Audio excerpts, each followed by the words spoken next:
Hello students, आज हम लोग सेक्शन 2 में संघीय कार्यपालिका टॉपिक स्टार्ट कर रहे हैं।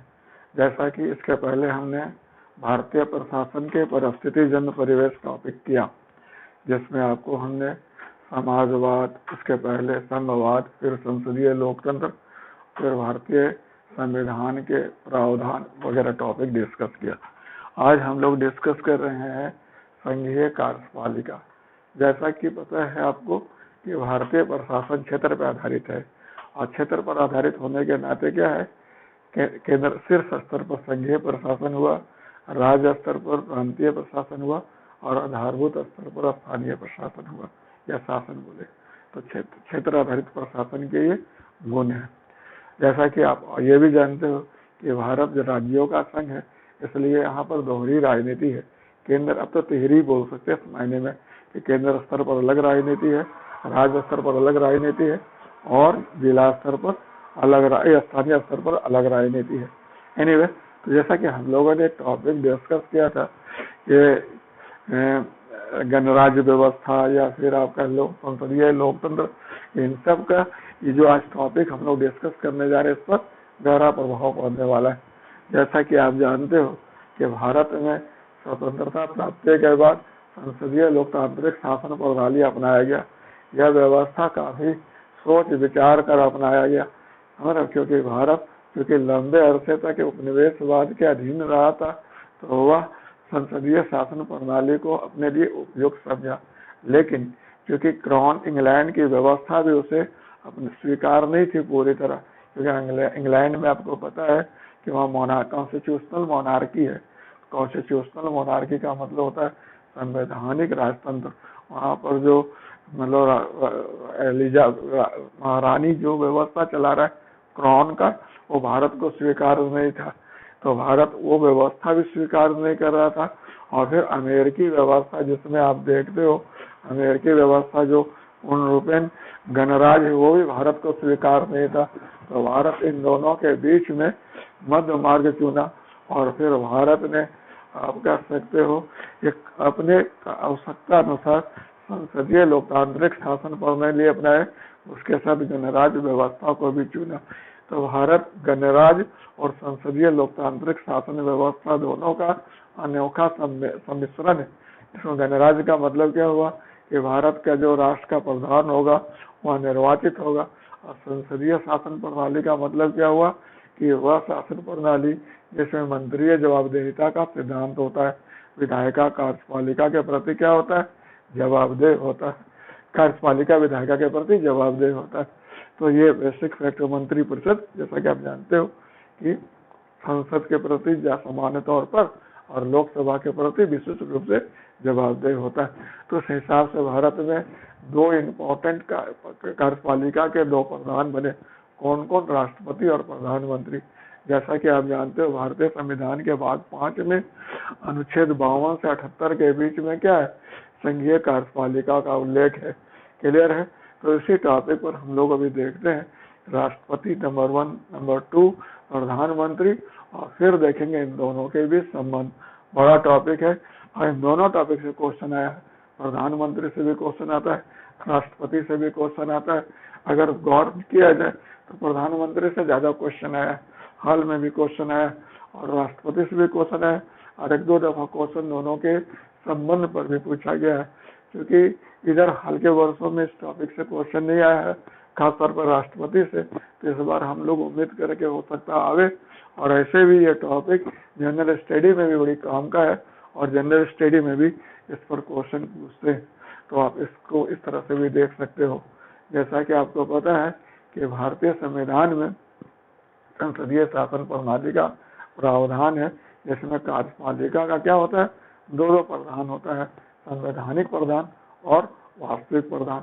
इसलिए भारतीय संविधान में संवैधानिक प्रधान के रूप में क्या है, राष्ट्रपति के पद का प्रावधान किया गया है। अनुच्छेद 52 में क्या है, राष्ट्रपति पद का प्रावधान किया गया। क्लियर है? तो ये बड़ा इंपॉर्टेंट है कि राष्ट्रपति जो है वह क्या है, राष्ट्र का प्रधान है, नंबर 1, और संघ की समस्त कार्यकारी शक्ति किसमें, राष्ट्रपति में निहित है। परंतु जैसा कि राष्ट्रपति जो भारत में संसदीय लोकतांत्रिक शासन व्यवस्था है, इसलिए राष्ट्रपति क्या है, संघीय कार्यपालिका का संवैधानिक प्रधान है और वास्तविक सत्ता किसमें निहित है, प्रधानमंत्री में निहित है। देयर इज नो कंफ्यूजन, मंत्रिपरिषद में निहित है। तो ये बेसिक फैक्ट बनता है। अनुच्छेद 52 में राष्ट्रपति पद का प्रावधान हुआ। अनुच्छेद 53 के तहत क्या हुआ, कार्यकारी शक्ति संघ की राष्ट्रपति में निहित है। जैसा कि आप जानते हो कि राष्ट्रपति पर तो वैसे तो अनुच्छेद 52 से जो टॉपिक शुरू हुआ है, मतलब आर्टिकल शुरू हुआ है, 52, 53, 54, 55 सब राष्ट्रपति से संबंधित है। लेकिन जनरल स्टडी के स्टूडेंट होने के नाते आप और सब दूसरे आर्टिकल पर वर्कआउट कर सकते हो कि राष्ट्रपति के लिए योग्यता क्या होता है, तो राष्ट्रपति का निर्वाचन कैसे होता है, तो राष्ट्रपति के लिए सेवा शर्त क्या है, ये सब तो कर सकते हो। बीपीएससी में या पब्लिक एडमिनिस्ट्रेशन में इन सब पोर्शन पर वर्क कम है और ज्यादा वर्क किस पर है, ज्यादा वर्क है राष्ट्रपति के कार्यकारी शक्ति, राष्ट्रपति के विधायी शक्ति, राष्ट्रपति का भारतीय प्रशासन में क्या अवस्थिति है उस पर क्वेश्चन आता है। और फिर जैसे आप देखेंगे कि एक बार बीपीएससी में एक बहुत अच्छा क्वेश्चन राष्ट्रपति पर आया था। वो क्वेश्चन आया है आपका 47वां बीपीएससी में।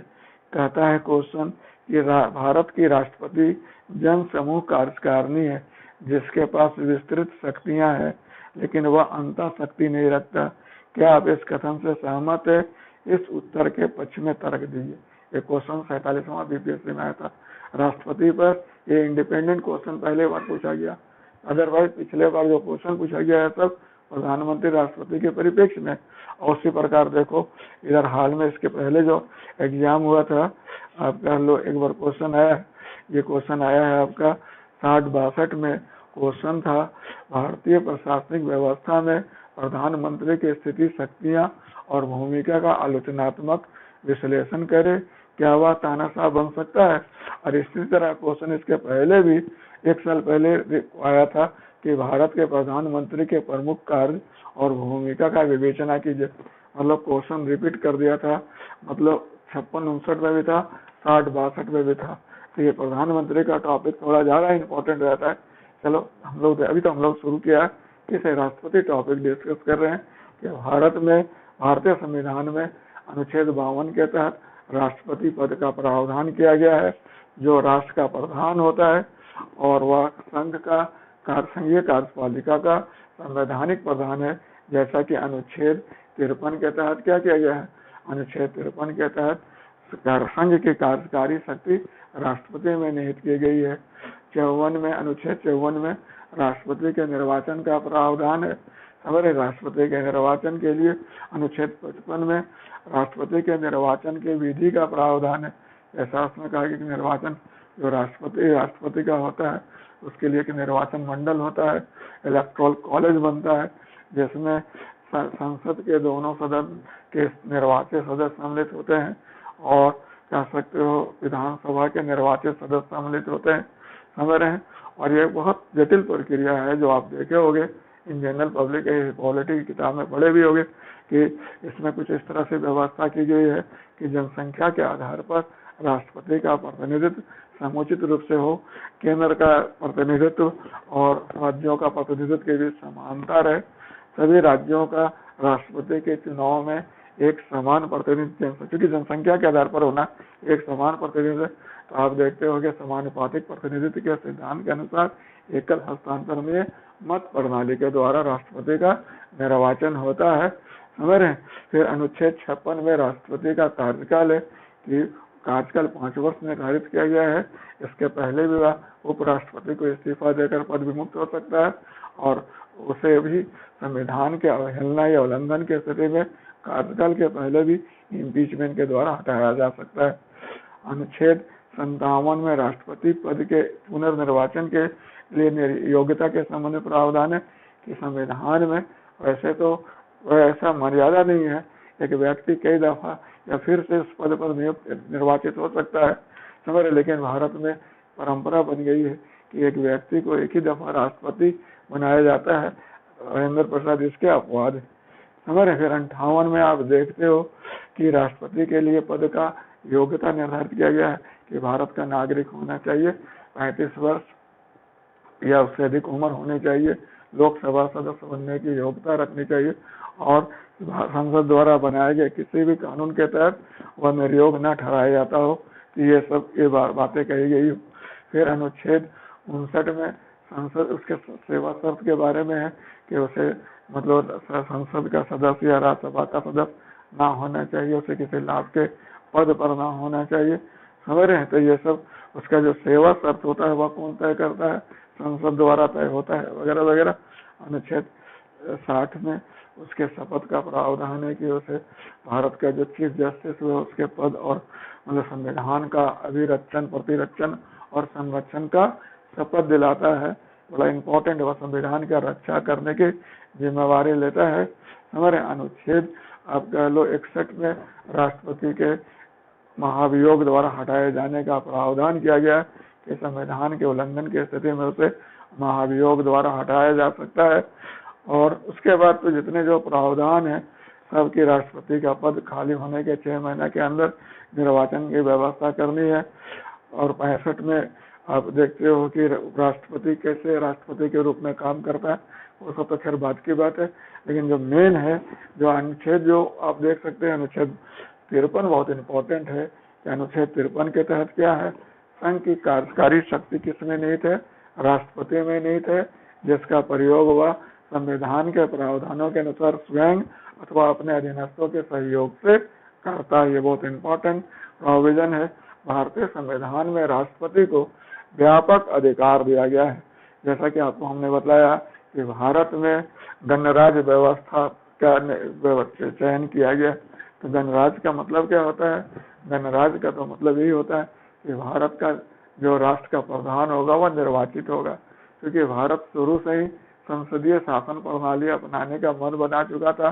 तो उस परिस्थिति में निर्वाचित दो प्रकार का हो सकता है, प्रत्यक्ष रूप से निर्वाचित या अप्रत्यक्ष रूप से निर्वाचित। तो फिर भारत में महसूस किया गया जब संसदीय शासन प्रणाली है तो प्रत्यक्ष रूप से निर्वाचित राष्ट्रपति का कोई बहुत ज्यादा औचित्य नहीं बनता, क्योंकि टकराव की स्थिति उत्पन्न हो सकती है। तो इस परिस्थिति में प्रावधान किया गया कि राष्ट्रपति का निर्वाचन अप्रत्यक्ष रूप से किया जाए। और यहाँ पर हम लोगों ने विश्व के सभी संविधानों को देखने के पश्चात जर्मन पैटर्न स्थापित लागू किया, जिसमें इसी तरह का प्रावधान किया गया। तो गणराज्य का मतलब क्या होता है, गणराज्य का तो यही पहला मतलब तो यही होता है कि जो राष्ट्र का प्रधान होगा वह निर्वाचित होगा। इसके लिए गणराज्य का एक मतलब और भी होता है कि जन संप्रभुता जो होगी, यह संप्रभुता किसकी में निहित होगी, जनता में निहित होगी। और तीसरा यह माना जाता है कि जो सार्वजनिक पद होंगे वह सबके लिए खुले रहेंगे। मतलब ऐसा नहीं किसी खास वर्ग के लिए या किसी व्यक्ति के लिए रखा जाएगा, ये खोल दिया जाएगा सभी के लिए, किसी के भेदभाव के बगैर, किसी बिना भेदभाव के। तो 3 एस्पेक्ट गणराज्य व्यवस्था का होता है। तो पहला हो गया राष्ट्र का प्रधान निर्वाचित, नंबर 1, नंबर 2 संप्रभुता जनता में निहित, और तीसरा सार्वजनिक पद सबके लिए सार्वभौमिक रूप से, सार्वजनिक रूप से, समान रूप से उपलब्ध, कोई डिस्क्रिमिनेशन सच नहीं। तभी हम लोग जरा देख रहे थे, भी राष्ट्रपति के बारे में डिस्कस कर रहे थे कि किस प्रकार उसकी मतलब संविधान व्यवस्था की गई है। भारतीय संविधान में राष्ट्रपति को व्यापक अधिकार और कार्य दिए गए। हमारे जैसे आप अध्ययन की सुविधा के दृष्टि से विभिन्न वर्गों में बांट कर देख सकते हो। राष्ट्रपति के कार्यकारी शक्ति, राष्ट्रपति का विधायी शक्ति, राष्ट्रपति का वित्तीय शक्ति, राष्ट्रपति का न्यायिक शक्ति, राष्ट्रपति के आपातकालीन शक्ति, राष्ट्रपति का सैन्य और कूटनीतिक शक्ति इत्यादि। तो बहुत लंबा चौड़ा हो जाता है, हम 1 बाय 1 करके भी देख सकते हैं। यहाँ तक रही कार्यकारी शक्ति, तो मैंने भी आपको तुरंत बतलाया कि राष्ट्रपति को अनुच्छेद 53 के तहत संघ के समस्त कार्यकारी शक्ति प्राप्त है, लेकिन जिसका प्रयोग वह कैसे करता है, संविधान के प्रावधान के अनुसार स्वयं अथवा अपने अधीनस्थ के माध्यम से करता है। जैसा कि केंद्र सरकार, संघ सरकार के समस्त कार्य राष्ट्रपति के नाम संपन्न होता है, और राष्ट्रपति को अपने नाम संपन्न होने वाले कार्य के संबंध में या कार्य संचालन में या कार्य विभाजन के संबंध में अधिनियम बनाने का अधिकार होता है। वेरी नो कंफ्यूजन कि संघ का समस्त कार्यकारी शक्ति किसके नाम का, राष्ट्रपति के नाम संपन्न होता है। कार्यकारी कार्य, और राष्ट्रपति को अपने नाम संपन्न होने वाले कार्य और कार्य विभाजन और कार्य संचालन के संबंध में अधिनियम बनाने का अधिकार।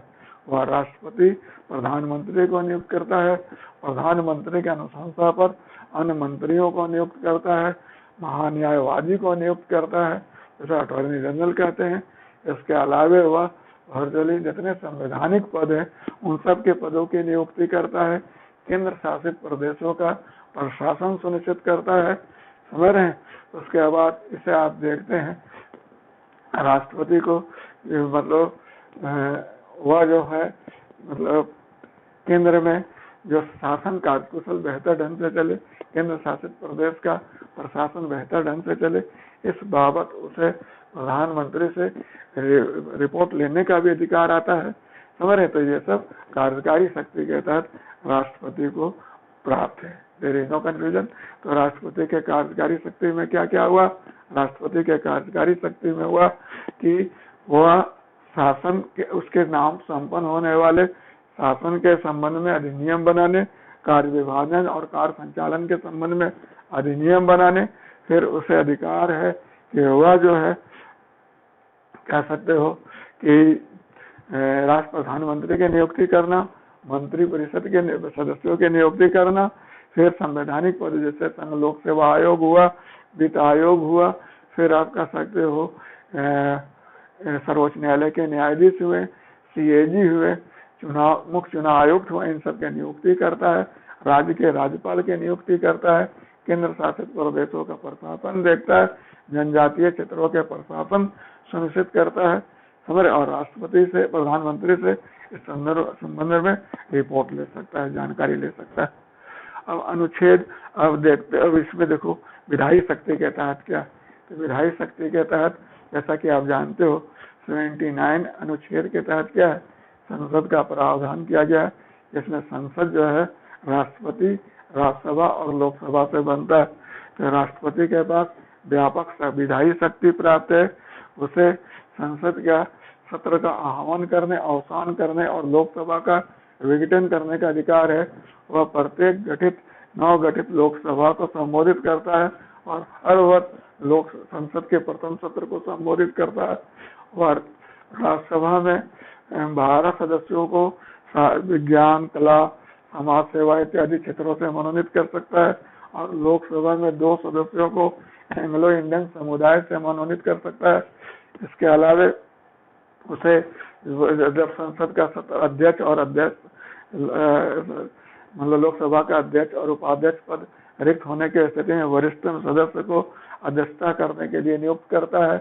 इसके अलावा उसके कोई भी विधेयक उसके अनुमति के बगैर कानून नहीं बनते हैं।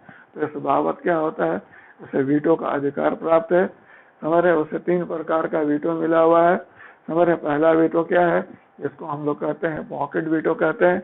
पॉकेट वीटो में चूंकि जेबी वीटो इसको कहते हैं, क्योंकि कोई समय सीमा निर्धारित नहीं है कि वह कब तक उसे मना उस पर अनुमति दे। तो उस परिस्थिति में इस पर जब वो लंबित कर देता है निश्चित काल से, तो उसको क्या कहते हैं, जेबी वीटो, पॉकेट वीटो कहते हैं। दूसरा सस्पेंसिव वीटो कि हुआ कि जब उसके पास कोई विधेयक भेजा जाता है तो उसे पुनर्विचार के लिए वापस भेज सकता है, और पुनर्विचार के बाद यदि फिर से पेश किया जाए तो उसे फिर अनुमति देना क्या होता है, उसके लिए आवश्यक हो जाता है।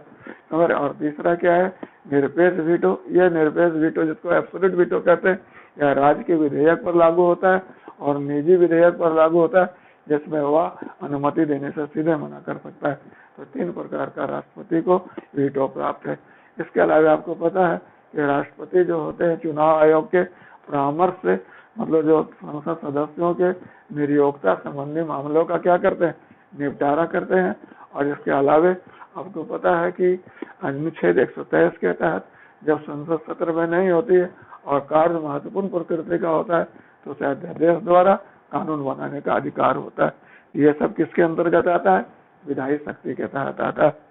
इसके अलावा वित्तीय शक्ति, वित्तीय 112 में, अनुच्छेद 112 में आपको पता है कि वार्षिक वित्तीय विवरण का उल्लेख है, जिसे हम लोग बजट कहते हैं। इसके तहत प्रावधान है कि राष्ट्रपति वार्षिक वित्तीय विवरण तैयार करे और संसद के दोनों सदनों के समक्ष प्रस्तुत करे।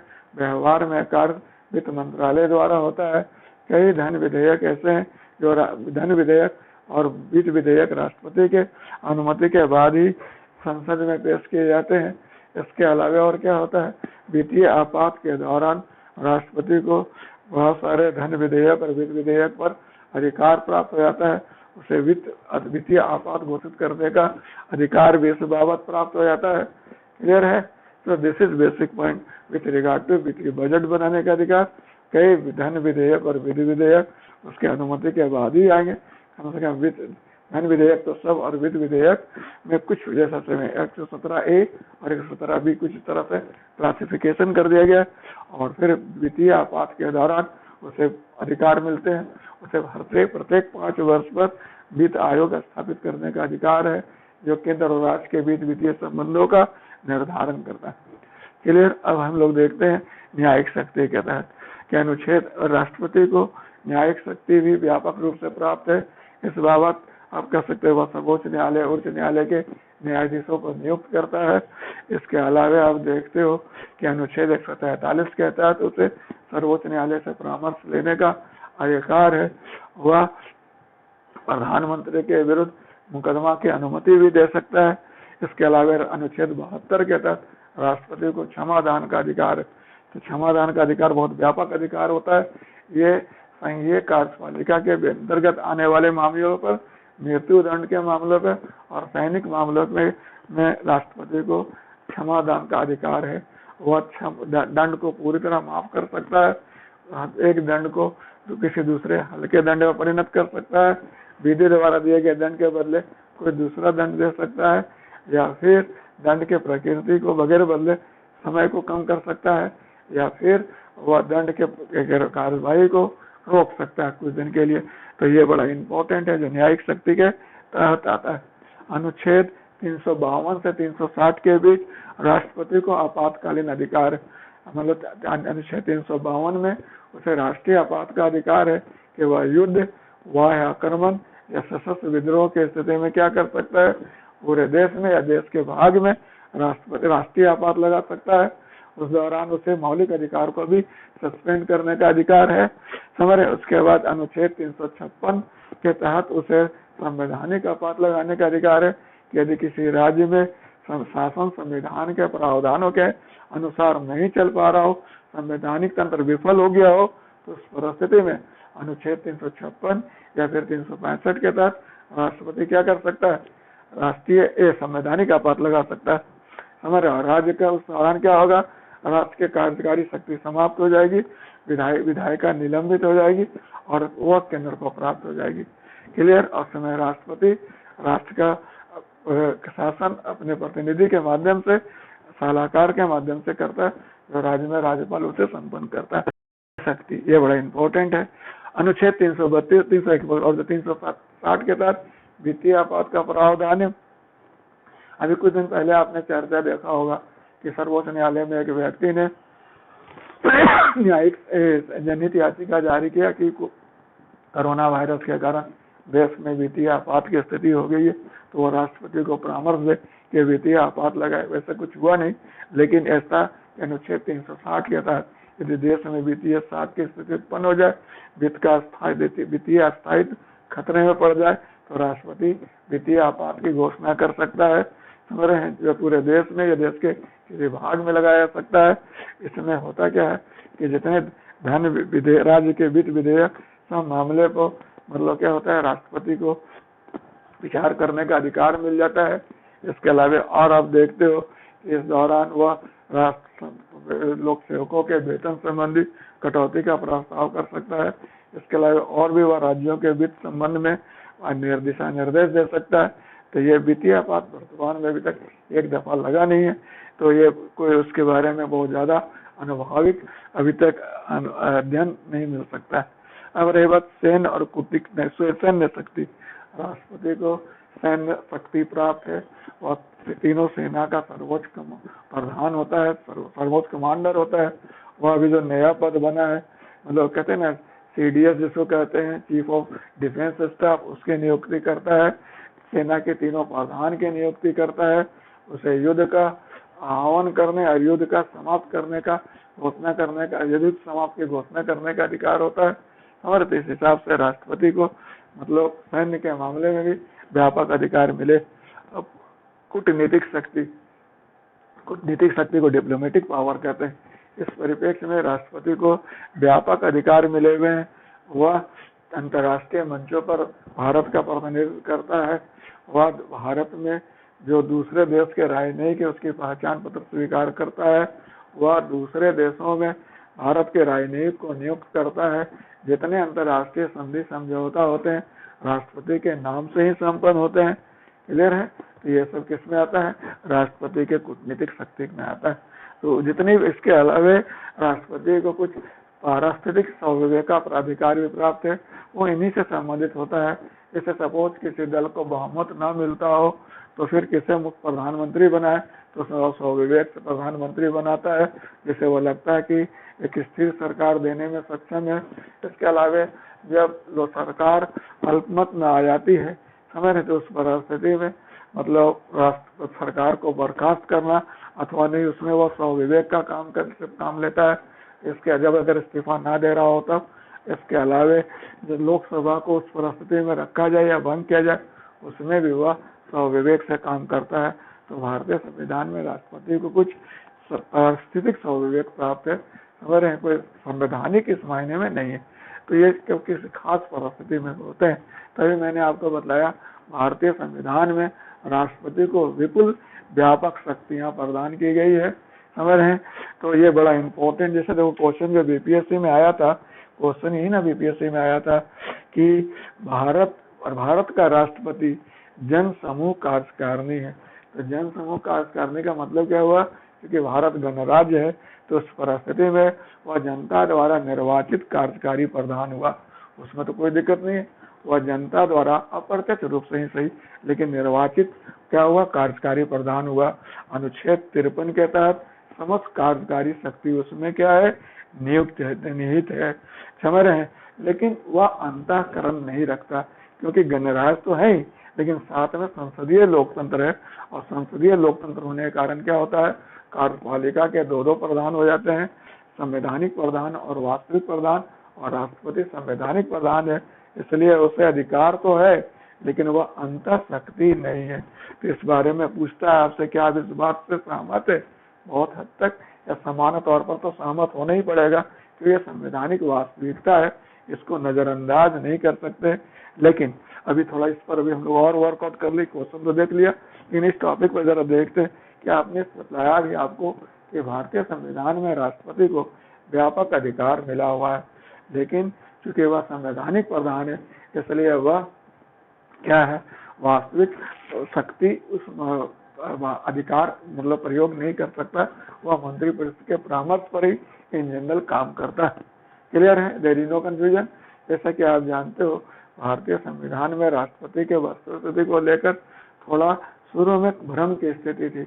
जब शुरू में कुछ लिखा हुआ नहीं था, कुछ स्पष्ट नहीं था, तो ये माना जाता था कि भारत का राष्ट्रपति एक तरह से कह सकते हो कि उतना कमजोर नहीं है जितना आमतौर पर समझा जाता है। वह अपेक्षाकृत अधिक आग्रही है। वह मंत्रिपरिषद के परामर्श पर काम करने के लिए बाध्य नहीं है, जैसा कि के.एम. मुंशी का, जो राजेंद्र प्रसाद का और फिर ग्लैडहिल का स्टेटमेंट उस समय आप पढ़ोगे तो उसमें उन्होंने कहा है कि संविधान में ऐसा कोई प्रावधान नहीं है जो यह कहता है कि राष्ट्रपति प्रधानमंत्री के मंत्रिपरिषद के परामर्श पर काम करने के लिए बाध्य है।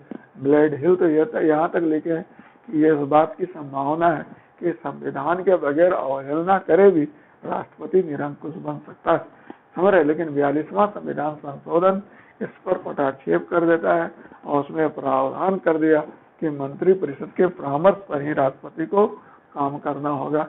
हालांकि 44वां संविधान संशोधन में थोड़ा इसमें परिवर्तन किया गया और कहा गया कि राष्ट्रपति एक बार मंत्रिपरिषद के प्रस्ताव को पुनर्विचार के लिए वापस कर सकता है, अदरवाइज फिर उसे उसी हिसाब से काम करना पड़ेगा। तो ये वस्तु स्थिति है कि भारत में राष्ट्रपति जो है वह क्या है? मतलब संवैधानिक प्रधान है, हमारे संविधान अधिकार बहुत है, लेकिन अंतःशक्ति इस मायने में नहीं है। वो भी डिपेंड करता है, अगर भारत में अब तक जितने राष्ट्रपति हुए सबके प्रोफाइल चेक किया जाए तो आप देखोगे सबका ग्राफ एक जैसा नहीं रहा है।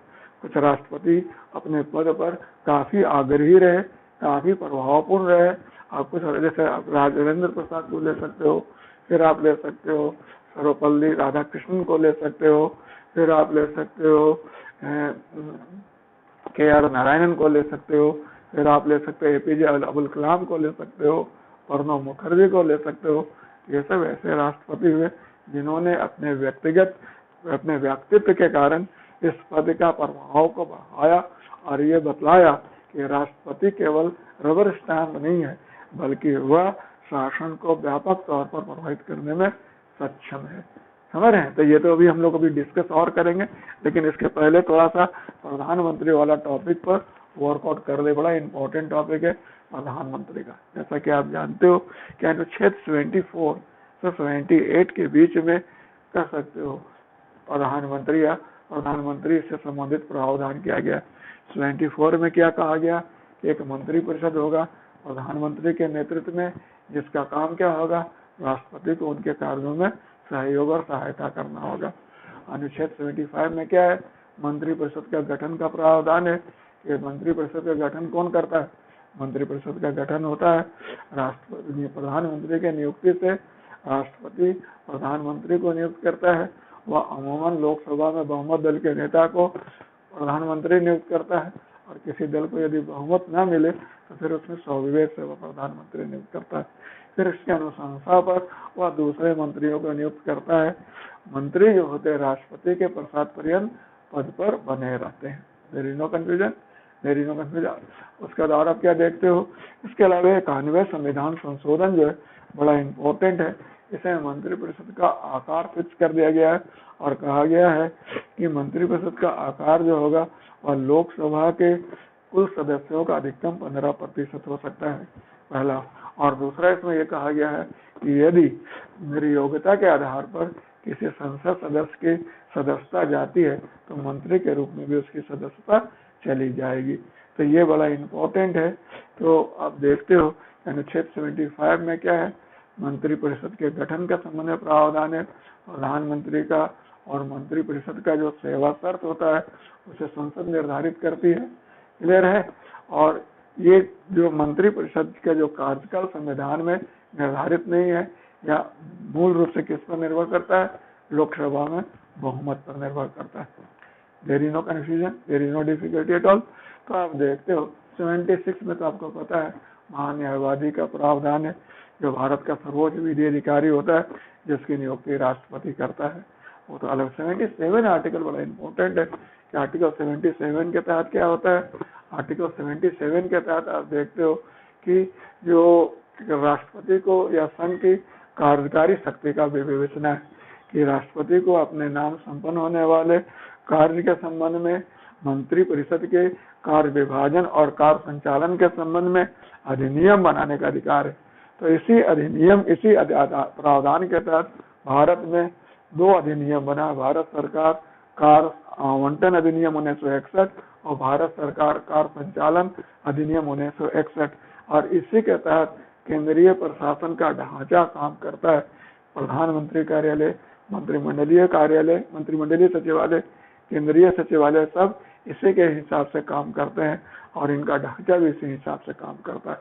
क्लियर है? भारत सरकार अधिनियम 1961 हुआ। दो उसमें कार्य संचालन का अलग है और कार्य आवंटन का अलग है। क्लियर? अनुच्छेद 70 और अनुच्छेद 78 के तहत क्या है कि प्रधानमंत्री का दायित्व है कि वह राष्ट्रपति को क्या करे, प्रशासनिक और विधायी मामले में रिपोर्ट करे, जानकारी दे। वह राष्ट्रपति द्वारा मांग किए जाने पर प्रशासनिक और विधायी मामले में अतिरिक्त जानकारी दे। और वह राष्ट्रपति यदि चाहे कि वैसे मामले जिस पर मंत्री द्वारा निर्णय लिया जा चुका है और मंत्री परिषद द्वारा निर्णय नहीं लिया गया, उसे वह मंत्री परिषद के समक्ष रखने का आदेश भी राष्ट्रपति प्रधानमंत्री को दे सकता है। तो बड़ा इंपॉर्टेंट है अनुच्छेद 78। एक बार यूपीएससी में क्वेश्चन भी आया था कि अनुच्छेद 78 सही मायने में राष्ट्रपति को क्या करता है, कार्यकारी शक्ति प्रदान करता है। हमारे इस मायने में वह व्यापक तौर पर किसे प्रभावित कर सकता है, संघीय कार्यपालिका को प्रभावित कर सकता है। अब जरा हम लोग यहाँ पर देखते हैं कि प्रधानमंत्री का, जैसे देखो ये क्वेश्चन बड़ा अच्छा क्वेश्चन है, बड़े स्टूडेंट इस टॉपिक पर कंफ्यूज कर जाते हैं कि भारतीय प्रशासनिक व्यवस्था में प्रधानमंत्री की स्थिति, शक्ति और भूमिका का आलोचनात्मक। स्थिति का मतलब क्या होता है? मतलब तो स्थिति का मतलब होता है लोकेशन, पोजीशन। तो पोजीशन तो मैं एक डायग्राम यहाँ बनाने की कोशिश किया है। यह डायग्राम प्रधानमंत्री के स्थिति को दर्शाता है। मैंने इस डायग्राम के माध्यम से दर्शाया कि भारत का प्रधानमंत्री जो है, आप समझ लो कि मतलब नक्षत्र मंडल में सूर्य के भांति है, जिसके तरफ चारों ग्रह क्या करते हैं? परिक्रमा करते हैं।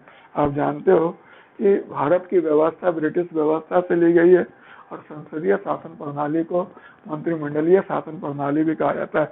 और ब्रिटेन में प्रधानमंत्री के संबंध में बहुत सारे उपमा, बहुत सारे कोटेशन दिए गए हैं, और वो सब कोटेशन जो है भारत के प्रधानमंत्री पर भी व्यापक तौर पर लागू होते हैं। जैसा कि हर्बर्ट मॉरिसन का कहना है, जो क्या कहता है कि हर्बर्ट मॉरिसन क्या कहता है कि सरकार के प्रधान के रूप में, समझ रहे हैं, सरकार के प्रधान के रूप में प्रधानमंत्री समानता के बीच क्या है? प्रधान है, लेकिन व्यवहार में उसकी स्थिति उससे कहीं अधिक है। उसी प्रकार आप देखते हो जेनिंग्स, आइवर जेनिंग्स क्या कहते हैं? जेनिंग्स कहते हैं कि प्रधानमंत्री वह दूरी है जिसके चारों ओर क्या होता है? सारी परिक्रमा, सारी ग्रह परिक्रमा करते हैं। उसी प्रकार उन्होंने उसी में कहा है कि भारत का प्रधानमंत्री संविधान का क्या है? आधारशिला हुआ, और संविधान का सभी मार्ग किधर जाता है? प्रधानमंत्री की ओर जाता है।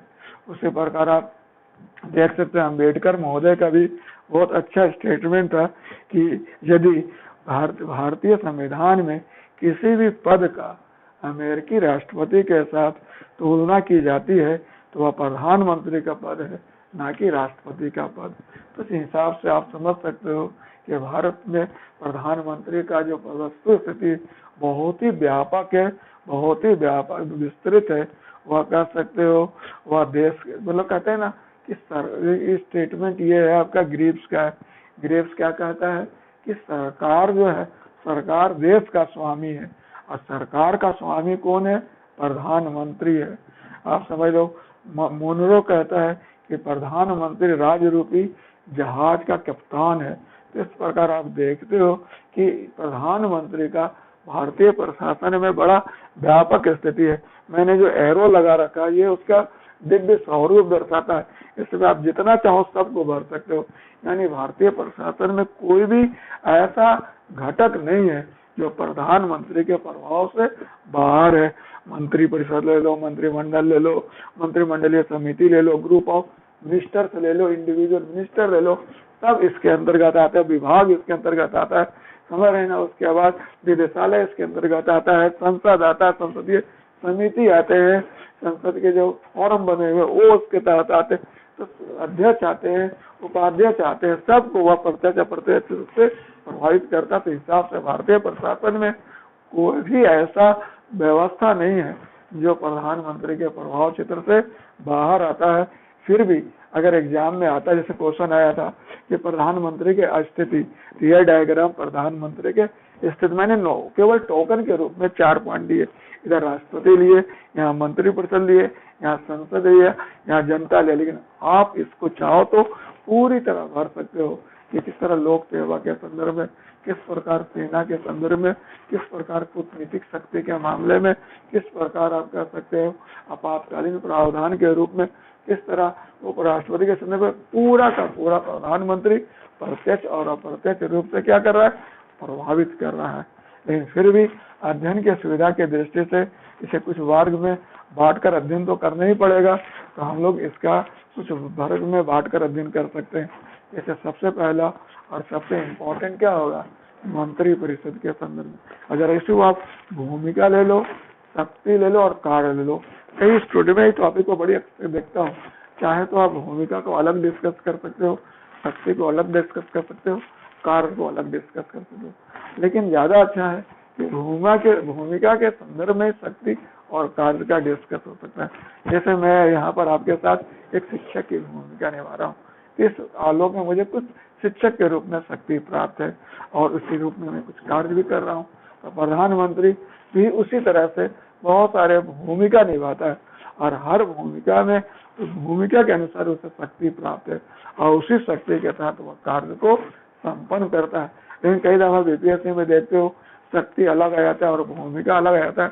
तो स्टूडेंट को जैसे एक बार योजना आयोग का क्वेश्चन दिया, योजना आयोग का था कि योजना आयोग का शक्ति और कार्य लिखे, फिर योजना आयोग की भूमिका लिखे। तो फिर शक्ति और कार्य लिखने के बाद भूमिका अलग से लिखने में थोड़ा सा शब्दों का मतलब जो मैनिपुलेशन को ढंग से देखना पड़ता है कि कोई रॉन्ग सिग्नल ना सब होचपुच ना हो जाए, सब मतलब किचकिच नहीं लगने लगे। इस वजह से क्वेश्चन आया था। जैसे ये क्वेश्चन जो कोई बीपीएससी में जो आया है जो प्रधानमंत्री की शक्ति को लिखे, तो प्रधानमंत्री का शक्ति क्या है बताइए। तो प्रधानमंत्री का शक्ति सबसे पहले तो हम चाहे तो मंत्री उसको भूमिका के साथ भी लेके चल रहे, लेकिन अगर मैं शक्ति कर रहा हूँ तो मतलब प्रधानमंत्री का शक्ति हुआ मंत्री परिषद के संदर्भ में। ये प्रधानमंत्री जो होता है मंत्री परिषद का क्या होता है, सूत्रधार होता है, सूत्रधार की भूमिका निभाता है। क्योंकि प्रधानमंत्री के नियुक्ति से ही मंत्री परिषद का गठन क्या होता है, आरंभ हो जाता है। प्रधानमंत्री जिनको नियुक्त करने के लिए राष्ट्रपति को अनुशंसा करता है, राष्ट्रपति उसी को मंत्री नियुक्त करता है। वे व्यक्ति मंत्री पद पर तभी तक रहते हैं जब तक प्रधानमंत्री चाहता है। मतलब मतभेद की स्थिति में प्रधानमंत्री उसे इस्तीफा देने के लिए कह सकता है या फिर प्रधानमंत्री राष्ट्रपति को उसे बर्खास्त करने के लिए कह सकता है। इसके अलावा आप देख सकते हो मंत्रिपरिषद की बैठक की अध्यक्षता करता है, उसके नीतियों को क्रियाकलापों को समन्वित करता है, नियंत्रित करता है, समग्र कार्य विभाजन करता है, मंत्रालय और विभाग का आवंटन करता है और अंत में इस्तीफा देकर वह मंत्रिपरिषद को भंग कर देता है। इसका मतलब क्या हुआ, प्रधानमंत्री मंत्रिपरिषद का निर्माता भी है, पालनकर्ता भी है और संहारकर्ता भी है। उसके नियुक्ति से मंत्रिपरिषद का गठन शुरू और उसके इस्तीफा से मंत्रिपरिषद का विघटन संभव। क्लियर है। जब तक प्रधानमंत्री है तब तक मंत्रिपरिषद है, प्रधानमंत्री गया मंत्रिपरिषद गया। क्लियर। तो यहाँ भूमिका प्रधानमंत्री का भूमिका, तो हमारे प्रधानमंत्री का भूमिका को हम निम्न शीर्षों में बांट कर अध्ययन कर सकते हैं। तो पहले मंत्री परिषद के संदर्भ में प्रधानमंत्री की भूमिका, शक्ति और कार्य ऐसे भी कर सकते हो। प्रधानमंत्री का मंत्री परिषद के संदर्भ में भूमिका भी लिख सकते हो, ऐसे भी लिख सकते हो। प्रधानमंत्री का मतलब मंत्री परिषद के संदर्भ में भूमिका और शक्ति भी लिख सकते हो, जैसे आपकी इच्छा वैसे कर सकते हो। इसमें तो शक्ति और भूमिका है, तो पहले लिखो शक्ति और भूमिका। मंत्री परिषद के संदर्भ में प्रधानमंत्री की शक्ति और भूमिका, इस तरह कर सकते हो। दूसरा हुआ राष्ट्रपति के संदर्भ में प्रधानमंत्री की शक्ति और भूमिका। तो राष्ट्रपति के संदर्भ में प्रधानमंत्री क्या है, प्रधानमंत्री जो है राष्ट्रपति और मंत्री परिषद के बीच में एक संपर्क सूत्र है। अगर अनुच्छेद 78 इसको मैनेज करता है। क्लियर है कि नहीं। वह राष्ट्रपति को विधायी और प्रशासनिक मामले में जानकारी देता है, अतिरिक्त मांग करना, अतिरिक्त जानकारी अगर वो राष्ट्रपति चाहे तो वह अतिरिक्त जानकारी देता है, या फिर वैसे मामले जिस पर मंत्री निर्णय लिया और मंत्री परिषद ने विचार न किया तो वैसे मामले को भी वह मंत्री परिषद में रखने के लिए राष्ट्रपति प्रधानमंत्री को कर सकता है।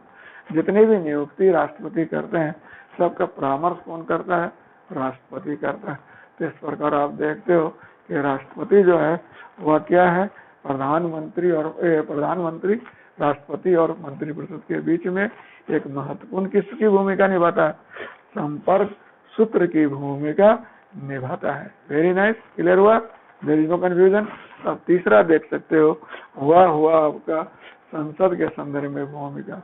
मैंने आपको बताया कि प्रधानमंत्री लोकसभा में बहुमत दल का नेता होता है, लेकिन कई दफा ऐसा नहीं भी होता है।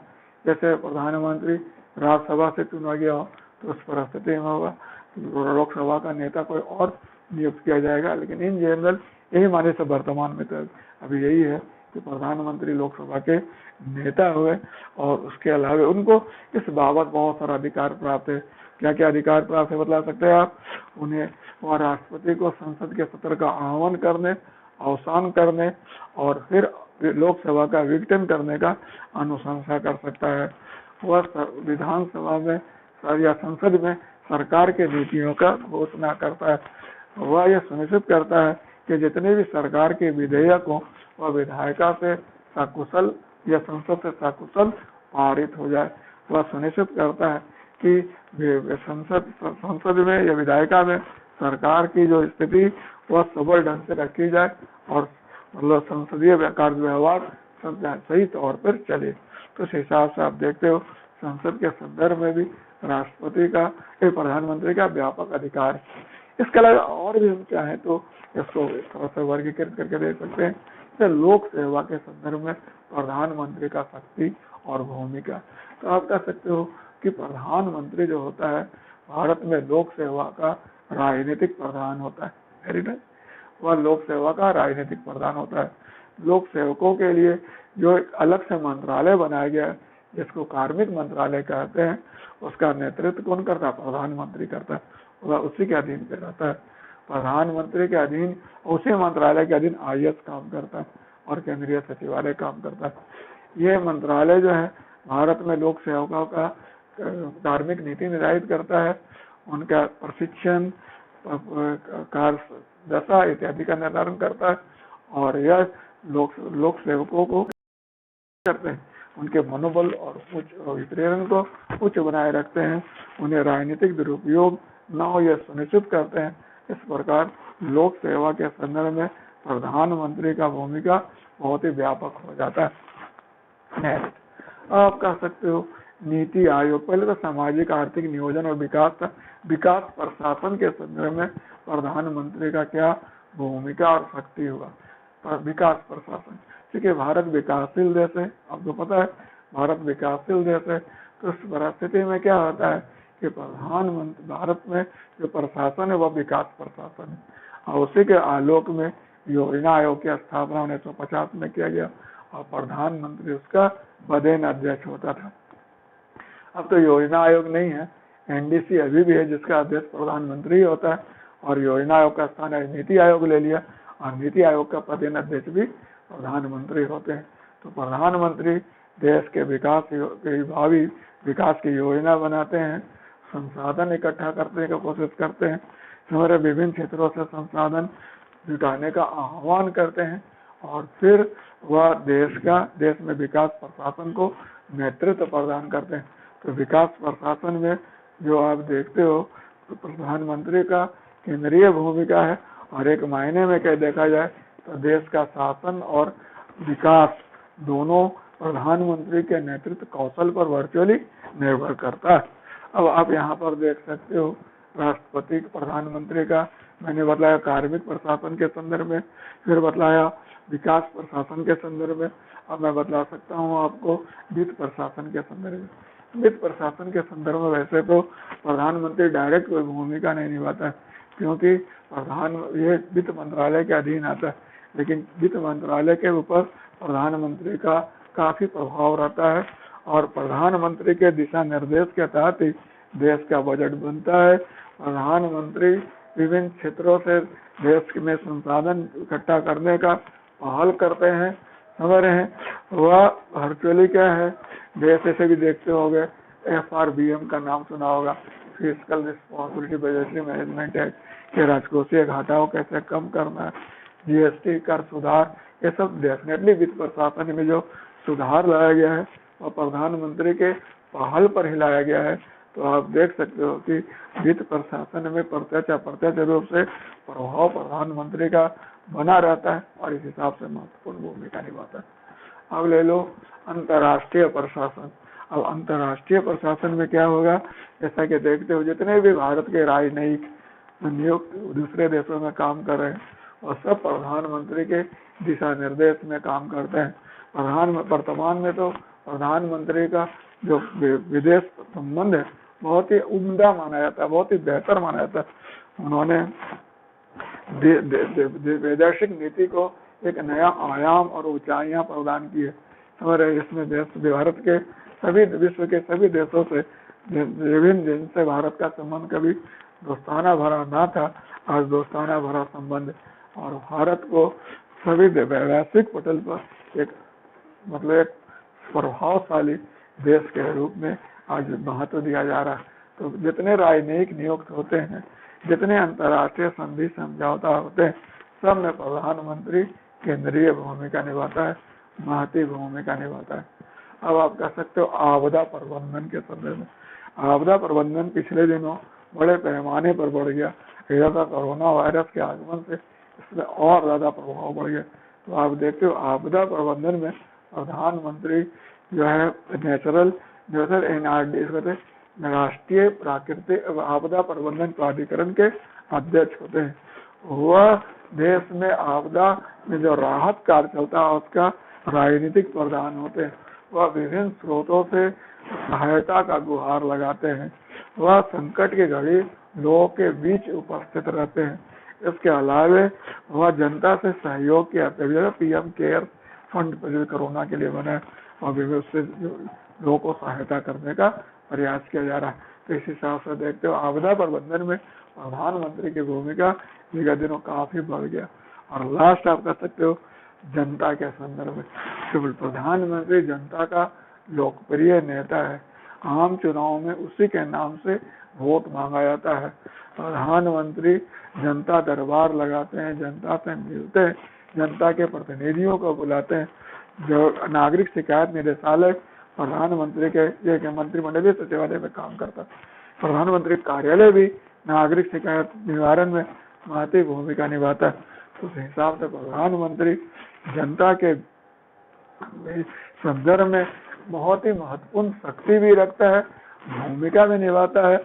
वह जनता का लोकप्रिय नेता है और सुख दुख में उसके साथ खड़ा होता है। जनता बिना किसी रोक टोक, उनसे भी देखते मन की बात प्रोग्राम चलता है जिसमें वह हमेशा देश को संबोधित करते हैं किसी मुद्दे पर।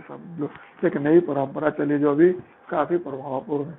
उसी प्रकार आप देखते हो जब किसी महत्वपूर्ण नीति का घोषणा करना होता है, लॉकडाउन का या फिर डिमोनेटाइजेशन का या फिर जीएसटी का, देखा आपने प्रधानमंत्री किस तरह से काम किया। इस प्रकार आप देखते हो कि प्रधानमंत्री का राष्ट्रपति के संदर्भ में, मंत्री परिषद के संदर्भ में, संसद के संदर्भ में, वित्त के संबंध में, विकास के संदर्भ में, कार्मिक संदर्भ में, फिर आपको बताया जनता के संदर्भ में, आपदा के संदर्भ में, कूटनीतिक संबंध में महत्व और भूमिका और शक्ति है। और वह अगर मैंने बोला कि इस डायग्राम पे सूर्य की भाभी से देखे ना, रोशनी निकल रहा थी, भगवान ईश्वर के समझ देखते कैसे निकलते रहता, उसी प्रकार प्रधानमंत्री का भी ये इतना कह सकते आभा है, इतना प्रभाव है कि निकलते रहता है। एक समय क्वेश्चन भी है, किसी का स्टेटमेंट में मैंने पढ़ा कि भारत में प्रधानमंत्री का पद इतना प्रभावपूर्ण है, इतना संभावनापूर्ण है, इस पर बैठा व्यक्ति जैसा चाहे इस पद को आकार दे सकता है। यानी इस पद पर बैठा व्यक्ति यदि निरंकुश है, ये पद निरंकुश बन जाएगा। अगर इस पद पर बैठा व्यक्ति दूरदर्शी है, ये पद दूरदर्शी बन जाएगा। इस पद पर बैठा व्यक्ति कोई निकम्मा है, ये पद भी निकम्मा हो जाता है। समझ रहे, ये बहुत इंपॉर्टेंट है। इस पद के साथ इतनी संभावना जुड़ी है कि इस पर पद पर बैठा व्यक्ति जैसा चाहे इसे अंजाम दे सकता है, बरसते कि दूसरे उसको ऐसा बनने देते हैं। तो बट नेचुरल है कि प्रधानमंत्री का पद जो होता है वह बहुत सारे घटकों पर निर्भर करता है। उन घटकों में क्या क्या घटक हो सकते हैं, जैसे घटक हो सकता है प्रधानमंत्री का राष्ट्रपति के साथ क्या संबंध है, फिर प्रधानमंत्री का मंत्री परिषद में क्या स्थिति है, संसद में उसके क्या दलगत स्थिति है, क्या बहुमत सरकार है, अल्पमत सरकार है, जनता में उसकी कैसी छवि है, अंतर्राष्ट्रीय संबंध उसके कैसे हैं, उसमें कितना व्यक्तिगत कौशल और कर सकते हैं प्रतिभा है। ये सब डिपेंड करता है और अंत में प्रधानमंत्री के पद को प्रभावपूर्ण बनाता है। तो मैं आपको बतला दूं, भारतीय प्रशासन में प्रधानमंत्री का पद सर्वाधिक महत्वपूर्ण है, लेकिन इसके बावजूद वह तानाशाह नहीं बन सकता है। जैसा कि आपको क्वेश्चन में पूछा गया था जो 60-62 में आया था कि भारत में कुछ ऐसी व्यवस्था बनाया गया संविधान द्वारा कि कोई व्यक्ति तानाशाह नहीं बन सकता, कोई व्यवस्था तानाशाह नहीं बन सकता, क्योंकि चेक एंड बैलेंस मैकेनिज्म इतना ज्यादा है कि आप तानाशाह नहीं बन सकते। जैसे प्रधानमंत्री पर अनुच्छेद 78 के तहत राष्ट्रपति को रिपोर्ट लेने का अधिकार है। अनुच्छेद 75 कहता है तो वह लोकसभा के प्रति जवाबदेह और तब तक पद पर रहेगा जब तक उसके पास बहुमत है। बहुमत नहीं है तो उसके पहले भी वह बर्खास्त हो सकता है। उसके विरुद्ध यदि आपराधिक मामले बनते हैं तो पद के दौरान भी उसके विरुद्ध मुकदमा चल सकता है। यहाँ तक कि उसके पीवी नरसिम्हा राव के काल में आपने देखा कि पद पर रहते हुए उन्होंने न्यायिक कार्रवाई झेला। क्लियर। इसके अलावे आपको पता है कि आज की तारीख में मतलब मीडिया और अंतर्राष्ट्रीय परिप्रेक्ष्य ये सब तरफ आज ओपन व्यवस्था बन चुका है। तो उस परिस्थिति में कोई भी आदमी मनमाना नहीं कर सकता। आपका कार्यकाल 5 साल है, इसके पहले भी आप अविश्वास प्रस्ताव द्वारा बाहर जा सकते हैं। तो इसलिए ये कहना कि प्रधानमंत्री तानाशाह बन सकता है, ये नहीं। हाँ, आग्रही जरूर बन सकता है, प्रभावी जरूर बन सकता है, लेकिन तानाशाह नहीं बन सकता। क्योंकि अगर कोई तानाशाह बनने की कोशिश भी करे तो दूसरे तीसरे मैकेनिज्म है जिसके द्वारा उसको बाहर किया जा सकता है। There is no confusion. समझ आया आपको? तो पहला राष्ट्रपति उस पर अंकुश रख सकता है, दूसरा संसद उस पर अंकुश रख सकते हैं, तीसरा जनता, चौथा मीडिया। समझ आज के तारीख में बहुत सारी व्यवस्था है जिसके द्वारा इस पर नियंत्रण रखा जा सकता है और इस प्रकार वह निरंकुश नहीं हो सकता। क्लियर। आप जरा देखते हैं राष्ट्रपति प्रधानमंत्री संबंध। मैंने बताया कि भारतीय प्रशासन में यह संबंध बड़ा इम्पोर्टेंट है। शीर्ष स्तर पर यह पद जो है न केवल कह सकते हो एक श्रेष्ठ परिपाटी को स्थापित करता है, बल्कि शासन और विकास के स्वरूप को भी निर्धारित प्रभावित करता है। यदि राष्ट्रपति प्रधानमंत्री के बीच बेहतर संबंध हो तो एक अच्छी स्वस्थ परिपाटी भी स्थापित हो, परंपरा भी बना और शासन और अभिशासन के लिए, विकास के लिए, नीति प्रक्रिया के लिए भी शकुनदायी है। जैसा कि आप जानते हो भारतीय संविधान के इस संबंध के 2 एस्पेक्ट हो सकते हैं। एक एस्पेक्ट होता है वैधानिक एस्पेक्ट और दूसरा व्यवहारिक एस्पेक्ट। तो वैधानिक एस्पेक्ट में तो आपको मैंने बताया अनुच्छेद 53, अनुच्छेद 74, अनुच्छेद 78, अनुच्छेद 25 भी ले सकते, अनुच्छेद 75, अनुच्छेद 78। फिर आप ले सकते हो 42वां संविधान संशोधन, 44वां संविधान संशोधन। ये सब उसके वैधानिक पक्ष। वैधानिक 53 क्या कहता है? संघ के समस्त कार्यकारी शक्ति राष्ट्रपति में निहित, जिसका प्रयोग वह स्वयं अपना अथवा अपने अधीनस्थों के सहयोग से करता है। 24 क्या कहता है? प्रधानमंत्री के नेतृत्व एक मंत्रिपरिषद है जिसका काम राष्ट्रपति को उनके कार्यों में सहायता करना है। 25 क्या कहता है? कि प्रधानमंत्री को नियुक्त राष्ट्रपति करता है। नंबर है। उसके बाद अनुच्छेद 78 क्या कहता है? कि राष्ट्रपति को अधिकार है कि वह प्रधानमंत्री से शासन के संबंध में रिपोर्ट मांगे। फिर आप देखो अनुच्छेद 42 क्या कहता है? 42वां संविधान संशोधन क्या कहता है? कि आपको मंत्रिपरिषद के परामर्श पर ही काम करना। 44वां संविधान संशोधन क्या कहता है? आप एक बार उसको केवल पुनर्विचार के लिए लौटा सकते, अदरवाइज आपको मंत्रिपरिषद के परामर्श पर काम करना। तो संवैधानिक व्यवस्था या वैधानिक व्यवस्था तो ये बना रखा है कि जहाँ तक संवैधानिक पारिस्थितिक स्वविवेक वो भी कोई ज्यादा नहीं है। वह उसी समय है जब बहुमत नहीं हो तब, या फिर लोकसभा में प्रधानमंत्री मंत्रिपरिषद विश्वास खो चुका हो उस स्थिति में। अदरवाइज समान परिस्थिति में वैसा बहुत ज्यादा पारिस्थितिक स्वविवेक का अधिकार नहीं है। तो इस परिस्थिति में व्यवहारिक पक्ष अगर देखा जाए तो व्यवहारिक पक्ष अगर स्वतंत्रता प्राप्ति से लेकर अब तक देखा जाए कि पहला प्रधानमंत्री पंडित नेहरू और प्रथम राष्ट्रपति डॉक्टर राजेंद्र प्रसाद से लेकर अभी जो वर्तमान में नरेंद्र मोदी और राष्ट्रपति कोविंद, इन सब के बीच में अगर संबंध का हम व्याख्या करें, राम गोविंद कोविंद जो है, तो इस पर अगर आप बात करेंगे तो आप देखोगे कि एक जैसा व्यवस्था नहीं रहा।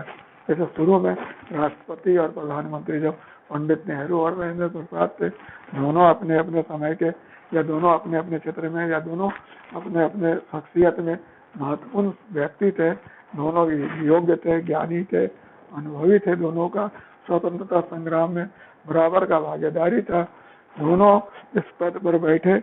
और लेकिन बहुत जल्द उनको एहसास जब राष्ट्रपति को हुआ कि राष्ट्रपति संवैधानिक पद पर होता है, उसका पास ज्यादा अधिकार नहीं है, तो उन्होंने कुछ इस विषय पर आपत्ति भी किया और हिंदू कोड बिल, जमींदारी उन्मूलन व्यवस्था सोमनाथ मंदिर प्रकरण, पटेल का दाह संस्कार जैसे कुछ ऐसे प्रकरण हुए जिसमें राष्ट्रपति और प्रधानमंत्री के बीच कुछ डिफरेंस देखने को मिला।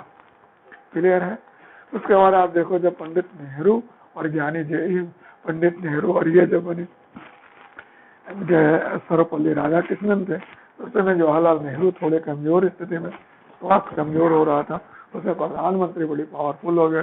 प्रधानमंत्री मंत्रियों से जवाब तलब करने लगे, रिपोर्ट मांगने लगे, और उस समय मतलब आप देखते हो सत्ता का जो बोल था राष्ट्रपति की तरफ चला गया। इंदिरा गांधी के शासन काल में आप देखते हो पूरा का पूरा बोल किसके तरफ रहा, प्रधानमंत्री के पक्ष में रहा। क्लियर। आप प्रधानमंत्री के हिसाब से राष्ट्रपति को मतलब कहा गया। कुछ एक प्रकरण इस बीच हुआ, जैसे नीलम संजीव रेड्डी के साथ मिसेस गांधी का वैचारिक मतभेद कुछ विषय पर रहा, ये मोटा मोटा। लेकिन इस दिशा में सर्वाधिक महत्वपूर्ण विवाद पंडित राजीव गांधी और प्रधानमंत्री और ज्ञानी जेल सिंह के बीच देखा गया। इन दोनों के बीच एक तो डाक विधेयक था जिस पर राष्ट्रपति ने पॉकेट वीटो का इस्तेमाल कर दिया था।